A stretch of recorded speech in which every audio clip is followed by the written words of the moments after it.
السلام عليكم، أنا أحمد هاشم.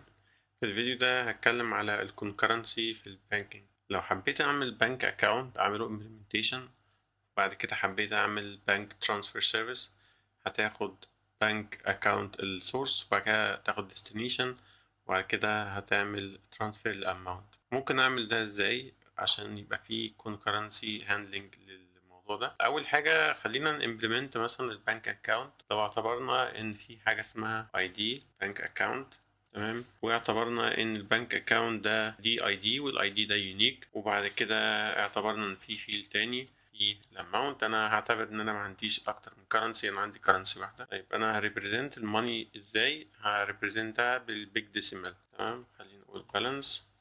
طيب ليه انا استخدمت بيج ديسيمال؟ علشان انا مش هعرف استخدم فلوت ولا الدبل طبعا، علشان دول مش معمولين عشان استخدمهم للماني. اللايبرري بتاع جودا في عندهم implementation بتاع ماني، في هاندلنج للكرنسي، وكمان عنده هاندلنج للماني عموما، عنده داتا تايب ماني في كرنسي وفي الاماونت بيبريزنتها برضو بيج ديسيمال. وكان في جي اس ار ما دخلش مع جي دي كي لغايه دلوقتي، برضو كان بيبريزنت الماني كبيج ديسيمال. اعتبرنا ان generate الجيترز مثلا setters bank account.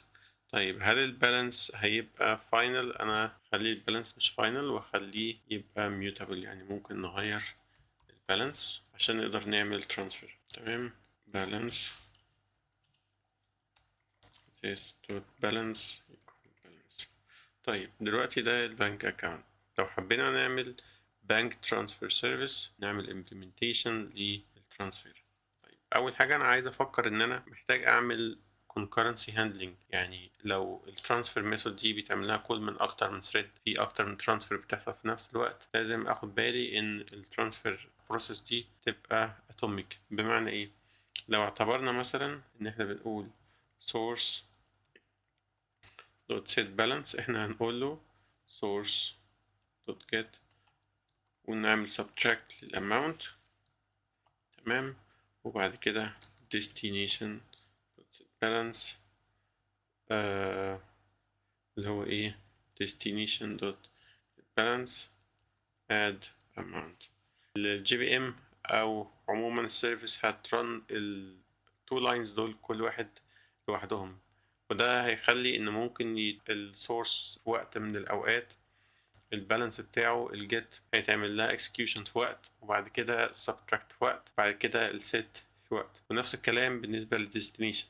فاللي أنا محتاج أعمله إن أعمل لوك الأول على السورس وأعمل بعد كده لوك على الديستنيشن. طبعا في البانكينج أنا أكيد هستخدم external looking service، بس هنا for demo ممكن نعمل إيه؟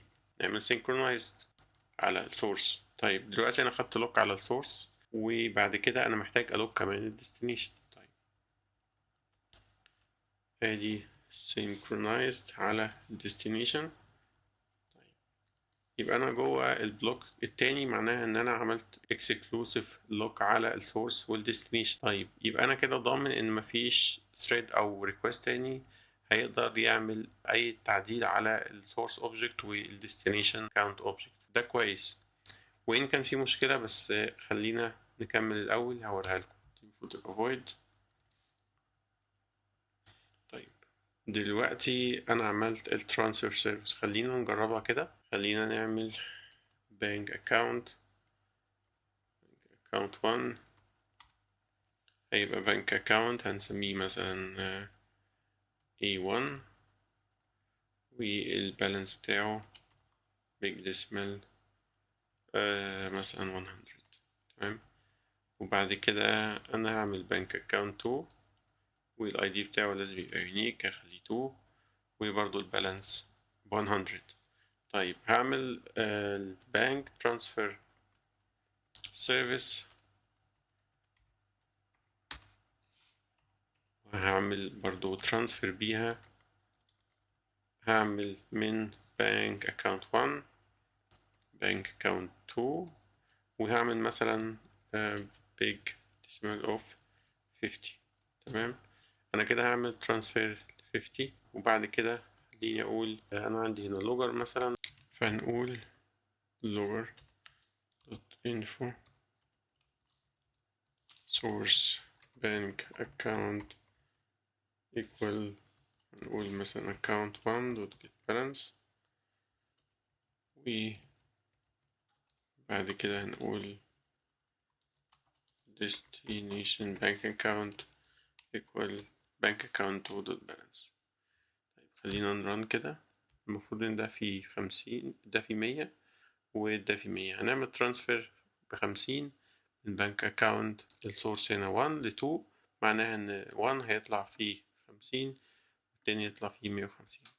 طيب ده كويس لما حطيته في 1 ثريد. لما عملت concurrency وحطيت اكتر من ثريد، اول ثريد هيعمل لوك على السورس، وبعد كده تاني واحد يعمل لوك على الديستنيشن. مشكلة الكود ده ان لو حصل ان اعمل ترانسفير لنفس التو اكاونتس في ثريد تاني بس بالعكس، بمعنى ان انا بعمل ترانسفير مثلا بنك اكاونت 2 الى 1 في نفس الوقت، ساعتها ايه اللي هيحصل؟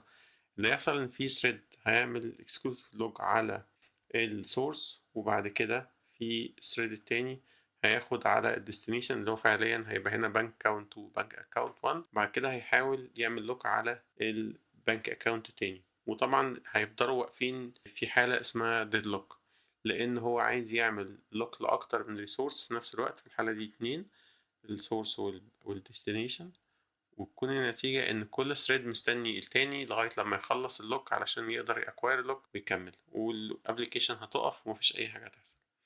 طيب خلينا نديمو ده هيبقى شكله عامل ازاي. خليني أقول إن أنا ممكن أعمل executor service dot new fixed. هنقول مثلا نحط 50 ثريد، تمام، أو خلينا نحط 100 مثلا، وبعد كده هنعمل list of completable futures. طيب انا هعمل الليست دي هحط فيها الثريدز اللي هعملها run. كده هقول for int I equal 0 I 50 I plus plus. انا هعمل ايه؟ هعمل ال completable features supply async. هعمل ايه؟ هديله الثريد اللي هيعمل run، ان انا هقول اللي هو bank transfer dot transfer من source. هنا كان اسمه bank account 1 bank account 2، وهعمل 50، تمام. وبعد كده هنديله ال executor service اللي انا عملت لها creation decimal of 50. طبعا ايه في unhandled exception، هو فعليا انا لسه لغاية دلوقتي مش محتاجه. هي المفروض تبقى run async. طيب انا كده عملت run لاكتر من thread بيعملوا transfer من البنك account 1 لبنك account 2. خليني اعمل نفس الكلام بس العكس.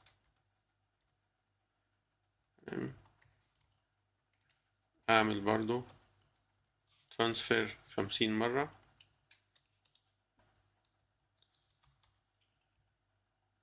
run async bank transfer. بس كده في الحتة دي انا هعمل from 2 to 1، يبقى انا كده عكست decimal of برضو 50. وبرضو هديله نفس الكيوتر سيرفيس اللي هي الثريد بول اللي هيعمل رن لل50 ثريد بيها، تمام. انا كده مش محتاج اعمل دي، والمفروض في اخر الثريدز دي ما تخلص انا محتاج استناها لما نخلص completed features all of، يبقى كده هيخلص هيستنى كله. انا فعليا ما عملتش add، هعمل add completable future اللي هيرجع، ونفس الكلام هنا. يبقى انا كده عندي كام ثريد؟ 50 و50، يبقى 100 ثريد ب100 completable future موجودين في الليست دي. انا هقول ان انا هستناهم كلهم. طبعا هو عايز array فانا هعملها convert array. طيب يبقى انا كده عملت ايه؟ عملت wait all of.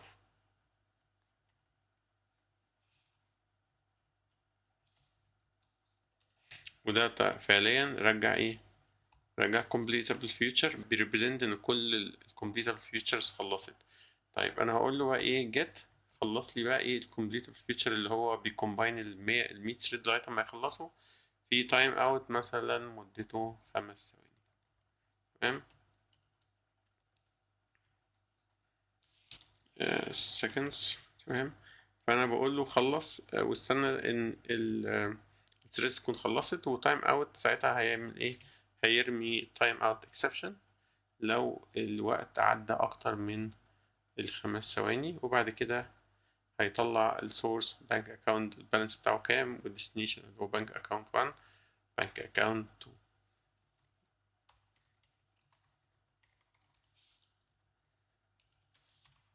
بانك اكاونت.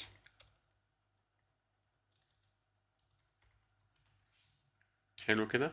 طيب خلينا برضو بعد ما نخلص نعمل هنا بعد ما ال completable feature of all off يخلص، هنعمل shut down لل thread وال executor service. طيب خلينا نرن كده ونشوف، هنلاقي ان النتيجة زي ما احنا توقعنا، هيطلع البالانس على طول consistent ب100 ومفيش ال deadlock هنا. ليه؟ هي ال deadlock لسه يعني في possibility انها تحصل. الفكرة ان انا عشان الابليكيشن اللي انا كاتبها الديمو ده مبياخدش وقت خالص، فالنتيجة بتكون لما بعمل رن لل 50 threads دول اصلا بيكونوا خلصوا قبل ما ادخل ده. فعشان اخليها حاجة واقعية شوية هعمل thread دوت sleep، وهستخدم random variable اللي انا عامله الكونستنت ده، واقول مثلا sleep 50 ملي سكند. تمام. وسليب طبيعي لازم ترمي interrupted exception. تمام. فخلينا كده ايه، نرجع نرن نشوف الابليكيشن هتعمل ايه.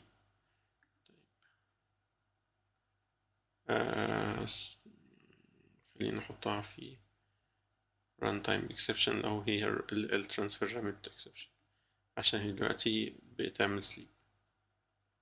طيب اللي حاصل دلوقتي ان الابليكيشن واقفة، مفيش اي حاجة بتحصل، والكونديشن ده عامل تايم اوت. الكونديشن ده معناها ان الثريدز ما خلصتش، ومعناها ان في ديدلوك. الموضوع ما كانش محتاج 5 ثواني، الموضوع بيخلص في وقت اسرع من كده.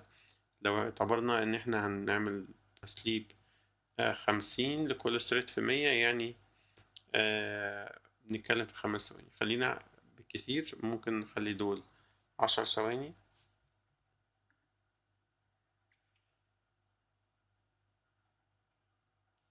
نفس الكلام في تايم اوت، لان الموضوع مش محتاج ياخد وقت اكتر من كده، لان هو فعليا هو مش بيعمل حتى 50 ملي سكند، ده هو سليب اوف راندوم لغايه الباوند بتاعه 50.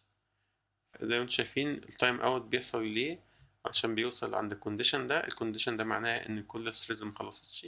ليه كل الثريدز مخلصتش؟ لان الديدلوك دي حصلت. ودي مشكلة الديدلوك، ان هي انا بعمل لوك على one resource، وبعد كده بعمل لوك، بحاول اعمل لوك على الريسورس التاني اثناء ما كان في ثريد تاني عمل لوك بفعلين على الريسورس التاني، ومستني يعمل لوك على الريسورس الاولاني. ودي نتيجة ان انا بعمل لوك مش بالترتيب. يعني انا لو عايز اوفركم الديد لوك عموما في اي كيس، لو انا عايز اعمل لوك على اكتر من ريسورس، 1 2 3، ومش لازم يكون اللوكس تبقى جوه الابليكيشن، انا ممكن يكون اللوك حتى externally.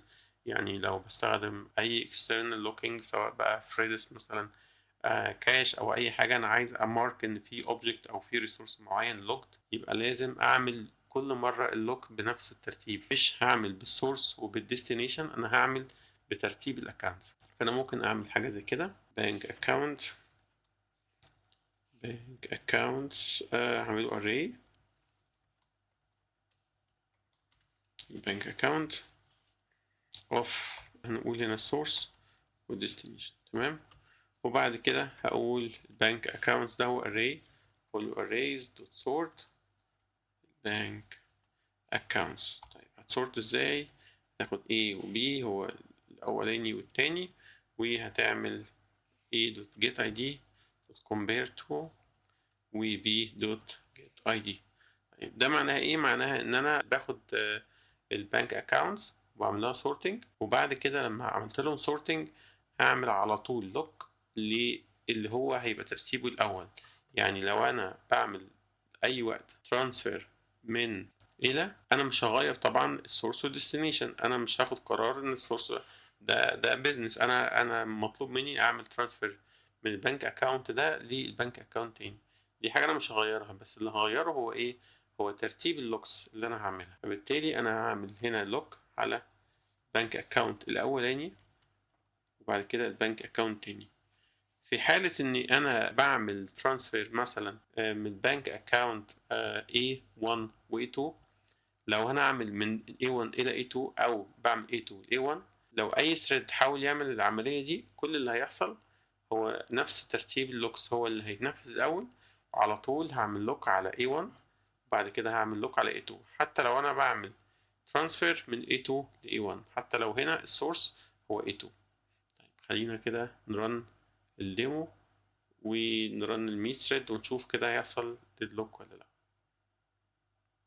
طبعا ما حصلش ديدلوك من اول مرة اهي، ولو رنيت مليون مرة مش هيحصل ديدلوك. وزي ما انتم شايفين الثريدز خلصت. ليه؟ لان انا كل مرة بعمل لوك بنفس الترتيب، وده الحل بتاع اي مشكلة تكون فيها كونكرنسي. لما يكون في لوكس لازم اضمن ان اللوكس تكون بنفس الترتيب، بيكون الترتيب مش مرتبط بالبيزنس اللي انا عامله. ان انا مثلا بعمل العمليه دي ان احط سورس اكاونت اكس والسورس والديستنيشن اكاونت واي، هي مرتبطة بترتيبي أنا بقرار الابليكيشن إن هي تعمل لوكس على نفس الريسورسز كل مرة. لو أي اوبريشن بتحصل على ريسورسز A B C X Y Z، حتى لو هم أنا بعمل ترانسفير من Z ل Y ل X، يبقى أنا على طول لما يكون في اوبريشن فيها انفولد فيها نفس الريسورسز دي، اللوك على طول بيحصل بنفس الترتيب. هو ده حل الديد لوكس في الكونكرنسي كيس اللي احنا شفناها، وده ازاي البنك بيعمل كونكرنسي لو بيعمل مثلا الحالة بتاعت الترانسفير من بنك اكاونت لبنك اكاونت تاني. اتمنى الموضوع يكون سهل وبسيط ومفهوم، ولو حد عنده اي سؤال ممكن يكتب لي في الكومنتس او يبعت لي وان شاء الله ارد عليه.